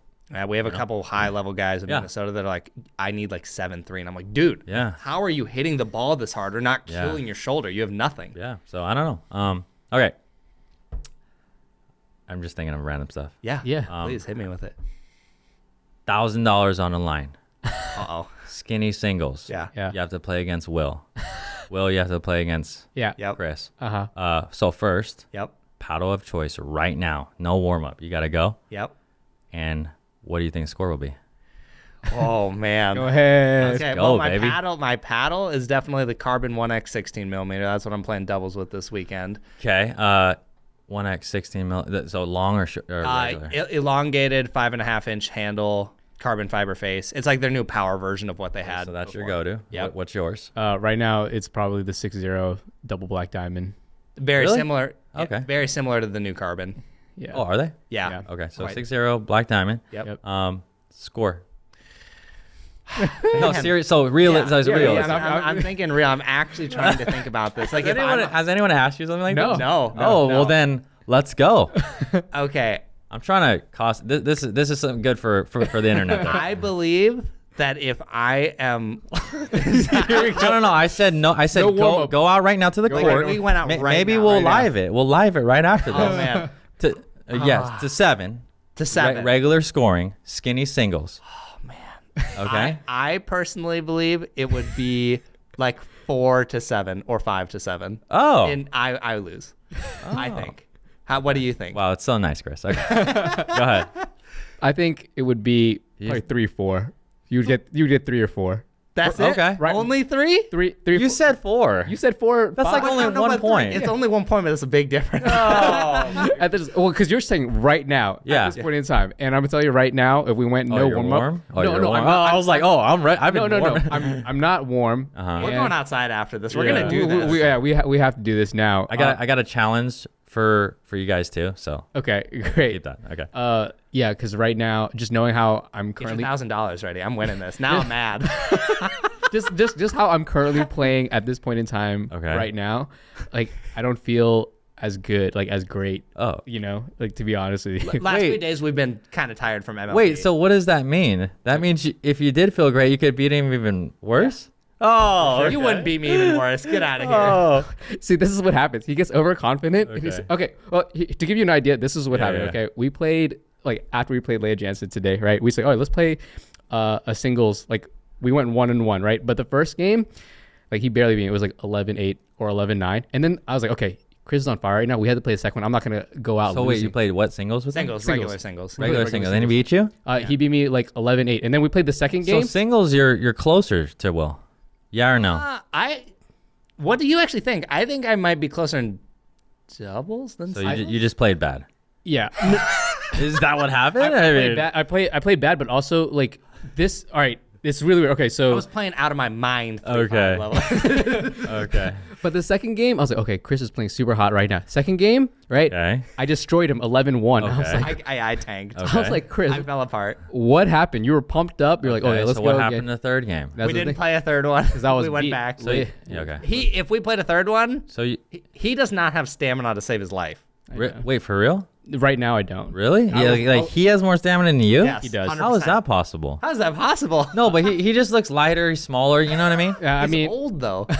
I'm a little bit older. I did a lot. I did like at least for How me. old do you Quite. think he is? I think he told me Yeah. before. What do you think now? See, but I don't remember. No, yeah, that's but great. I What know do you it's think? over 30. Yeah. Oh, okay, dang it. He So, knows it's like, over 30. I don't know. 34? I Yeah, forgot. dead it is. on. Yeah, Is dead it on. really? Yeah, I'm You're about dead to. on. I'll be 35 this year in April. Oh, see, I was going to say 36, but I wanted to keep it. nah. Appreciate it. No. So good. But like from yesterday, for me, for my standards, I did quite a bit of drinking. So I had one too many. So I had one, and then Oh, so now we're gonna use that as the excuse? wait, what excuse? I beat you. No, we went 1-1. Yeah. Okay, all right, that's we fine. Could, we That's could fine. we could do a dream breaker. Sure, yeah. Outside. We'll do a dream We're breaker. doing this. Okay, no warm And up. then I'm gonna update this when I get home or something when I'm editing this That's fine. podcast. And I smoked him. Technically, right now, I think his duper rating is higher than mine. Yeah. Yeah. Yeah. So let's just remember.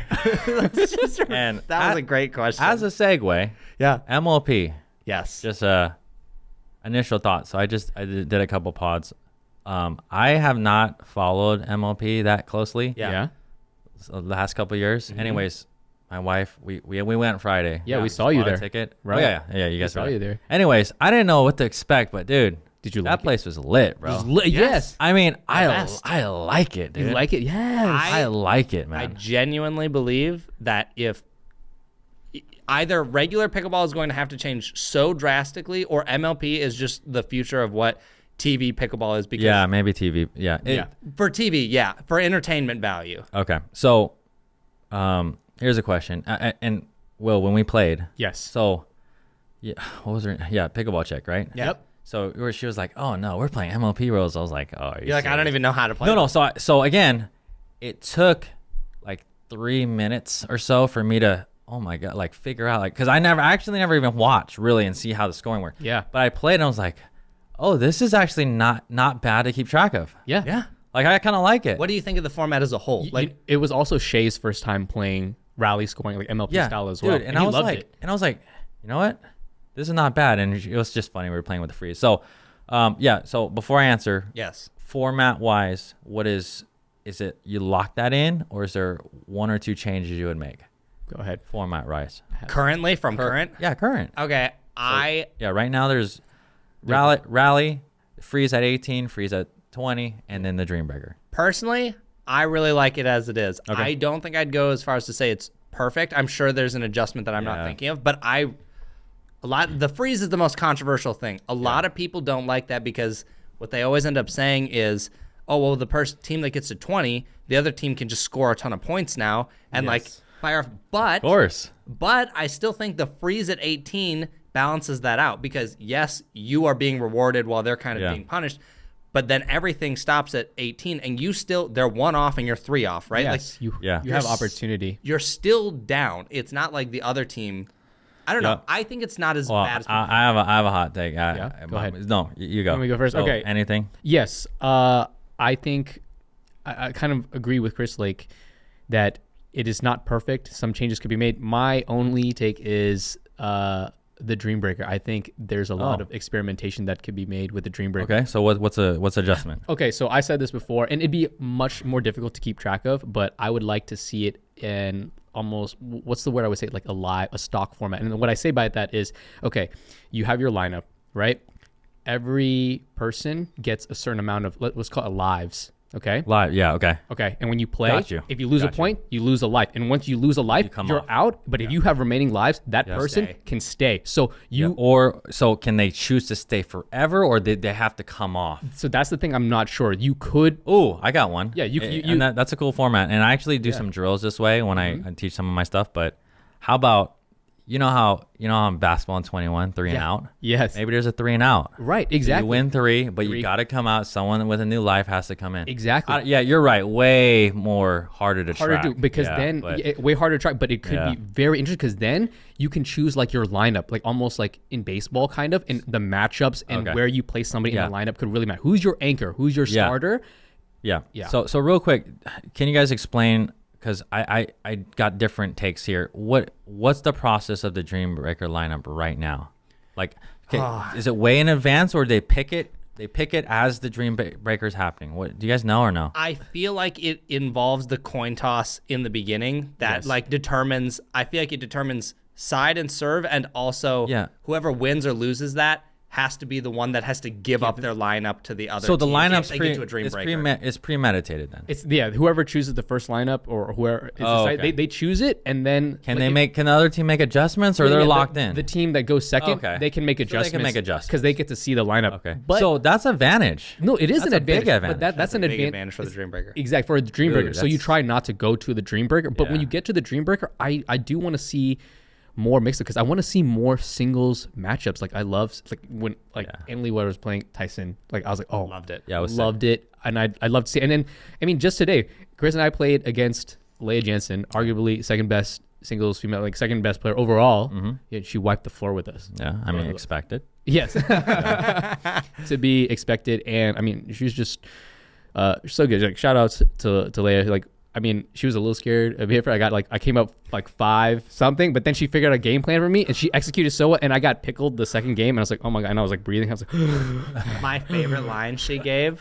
This is the best line. What did she say? After he was at like 5 points or something and she got a side out or something, she goes, what's your rating?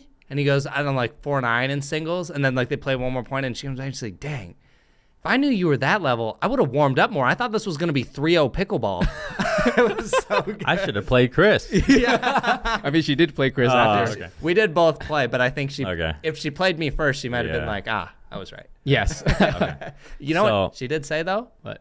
She said, overall, she thought I was better. Than a 3.5? No. Then Will. Oh, really? She said my peaks, like at so the your peaks, range. my range was higher, but she said Chris was had much more stamina than I did. She said if I played her first, I probably would have came out with more points. Just real quick tip on the range thing. That's such a common thing. What's your drill to rec ratio, dude? My drill to rec ratio? Yeah. It's 0 to 100.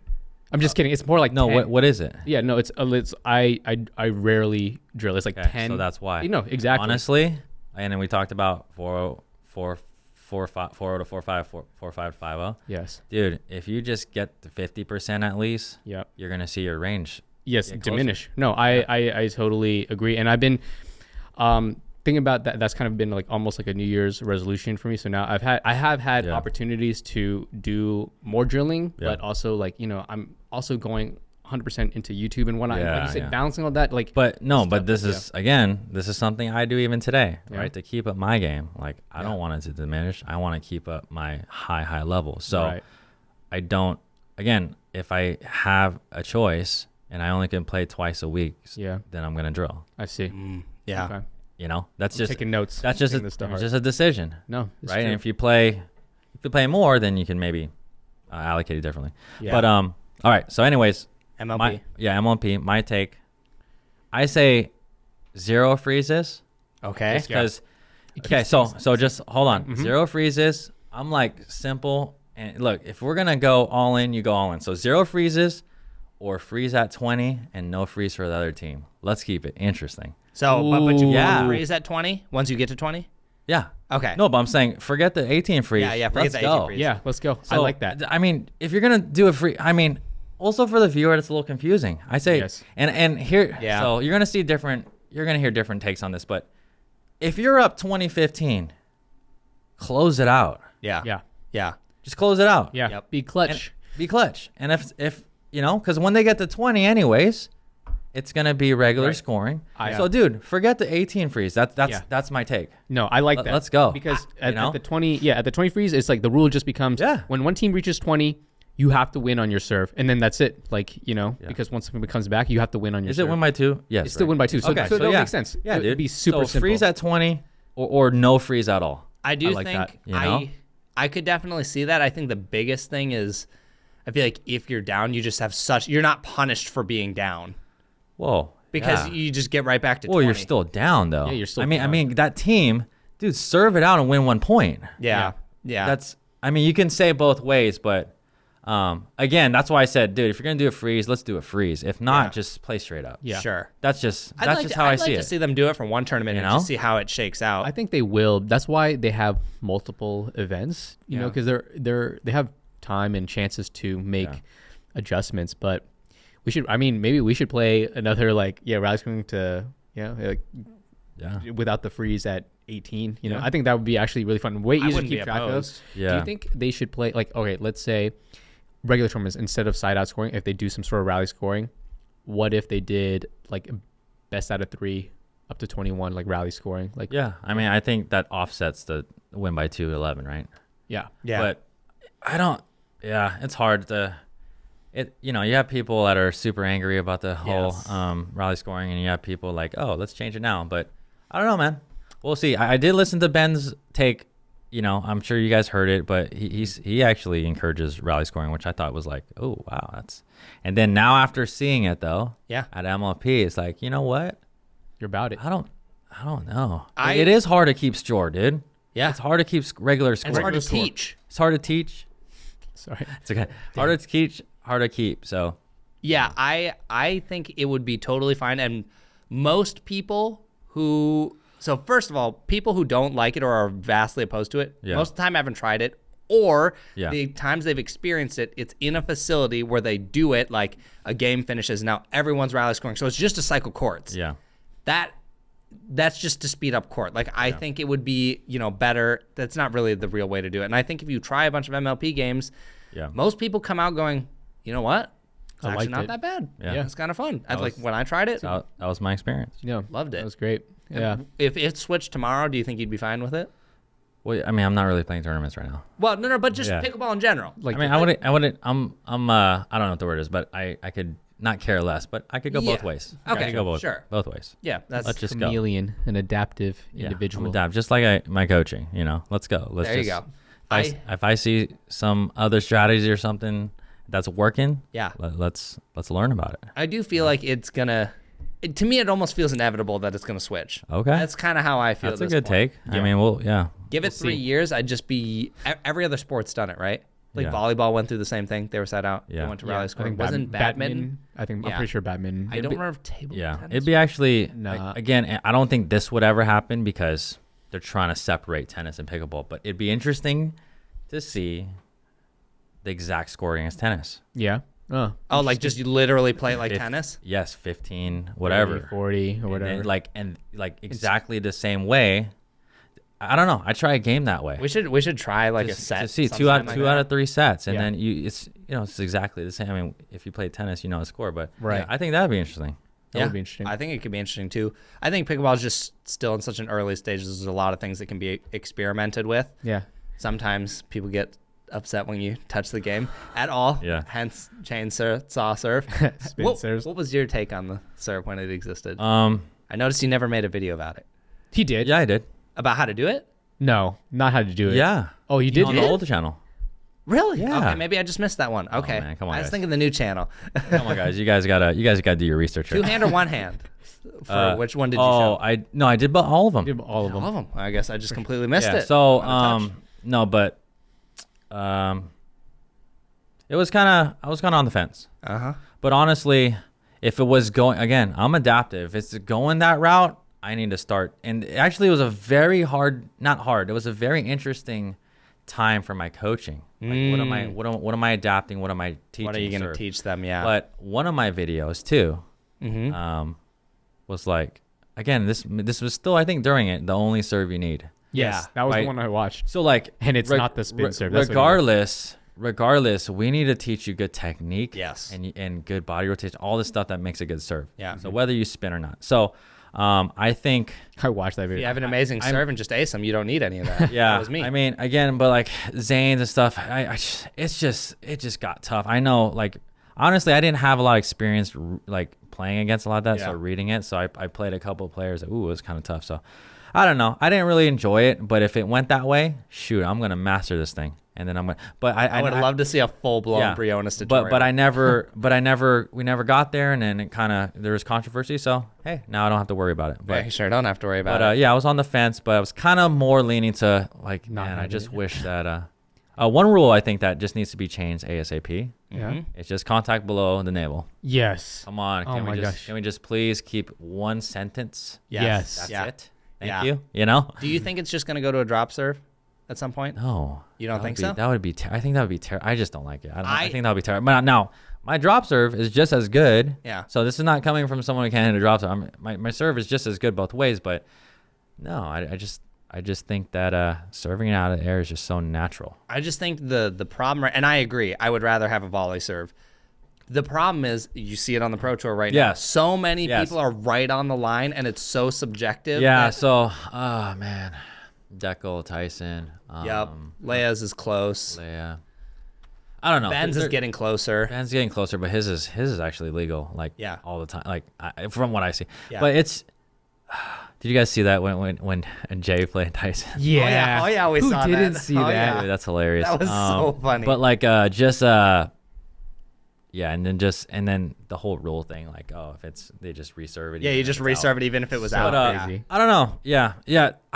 I don't have a good so let's talk about this. The only solution is a drop serve. Yeah. Yes. But I don't want it to go there. Yep. So I don't know. I don't know. If it goes there, it goes there. But I don't know how they're gonna do it. Yeah. Yeah. How are they going to enforce it? I don't know. They to keep can't. another Tyson J They situation. unless from they do, having- unless that's a slow mo challenge now. Oh. But still, But are you can't. really ever going to challenge a serve? No, you could. You could. You could, but how many people would? If it's on match point. If it's on my Sure. yeah. and you miss a return. Yeah. This is we're talking about championship gold medal match. Yes. Yeah. Talking That- about that would happen, for MLP. sure. Yeah. But like again, you can't really do navel is not really a great thing too, because what if you're just a weird person? You have Yeah, a belly button button's up just way here. up, yeah. Yes. Like I don't know. There's no solution. It's also not like everybody's checking the height of everyone's navel, like looking underneath their shirt, like Yeah. checking it, you know? Yeah. And honestly, I did film. I don't know if this video will ever come to fruition, but No, it's still no, it's good. on. It's good. Still red. We're good. Yeah, we're good. Okay. False alarm. Jordan thought the cameras were off. No, we're good. I did film Tyson serve a bunch of them in super slow motion this weekend, so I could check it. So did you or not yet? I did check them. And Yeah. I think they were consistently illegal. No way. Yeah, we're not talking about. Now I will say. So how I was a clo- little bit how- from the side. I wasn't Okay. completely straight. on. So But I think it's illegal. good enough to Okay, know. which part illegal? Above, or are you talking about the dumb wrist thing? I think it was the wrist. Oh well, that needs to go anyways. The wrist definitely needs to go. How Yeah, it's just- the wrist is no, impossible. it's just- and then it's so like, what part? Dude, people are. I'm teaching serving videos and I'm getting called on it. So I'm like, oh okay. You're so- getting called on serving video? Yeah. Wait, what are the So- comments saying to you? Like, Well, I'm that curious the now. thing is above the wrist. Oh my gosh. That the paddles are above the wrist. And again, I had Byron and Don Stanley Yeah. comment. They're like, oh, that's illegal and that's legal and that's what. But anyways, that's the problem with Yeah. the wrist thing. It just needs to go. I know? we just talked about this in a previous episode. It was just about pickleball etiquette, and I personally believe that unless you see someone doing something so blatantly obvious, Yeah. like they're serving here, Yeah. don't even call them on it. Well, of That's course. It's my personal opinion. Yeah, One, because they're but- just going to get upset. They never agree with you. But I mean, that's come on. That happens. Yeah, it just like, I don't know. I don't feel like it's worth it. And the rule, it's just bad. Yes. I don't have a good solution other than the drop Yeah. serve, which I don't want The to see. only solution is that, and yeah, that's gonna be interesting. That's gonna be Or, interesting. yeah, I mean, There's you no don't other want it to go to- solutions. Yeah. See, in tennis, What if you, everything's overhead, so there's no limitations. Yeah, you can do But whatever with you this is like, how do you put a limit on it without the drop serve? I don't know. yeah, It I sucks. don't know. It's kind of a sucky situation. It is, It and is. I don't think there's a great solution without upsetting a group Some- of people. Because to me, Yeah. one of my thoughts about the drop serve is I think if I'm just imagining pros doing something in TV, it just looks stupid. It doesn't look the greatest. Yeah. Honestly, Padel, they drop like that though. I think, Do right? they? Yes Yeah. or no? I think they do. They don't Yeah. serve Right? overhead. I haven't seen a lot No, of Padel. no, from the I start. think it's like a slice. It's a slice. And that's the fastest growing sport outside of pickleball. I actually think worldwide it might be, but Oh well, I guess if they don't look dumb, but yeah, But they do that because it is the proper technique. it's strategically It's keeping the ball low. strategically, yeah, Yes. it's strategically That's why they do that. You're right. advantageous. I That's see. why they do Keep it the like ball- that. So they actually serve at slice, and that's why. Exactly, because if you serve with topspin, the ball pops up way too Yeah, high, yeah. and then you get crushed. You get So crushed. I don't know, man. No solution. We'll get back to you on another. Yeah, we'll come back in a couple years and see if Might not even be a couple of years. Shoot, it might be in like a couple months. Maybe the end of this year with the way that pickleball is growing and how quickly things changes. Shoot, we might be back here before you know it. Yeah, because the only solution, I mean, not the solution, but the only thing to keep happening is players are just going to push the limit more. Yeah, It makes sense. Like, I'm trying to keep everything. Actually, I've never thought about it. I thought about it the other day. I'm trying to keep everything legal, but like I'm playing against there's some, high level singles players, and I'm like, man, like, what if I just like higher my contact a little bit? And it's like, oh, it's like a way flatter, faster serve. So I don't know.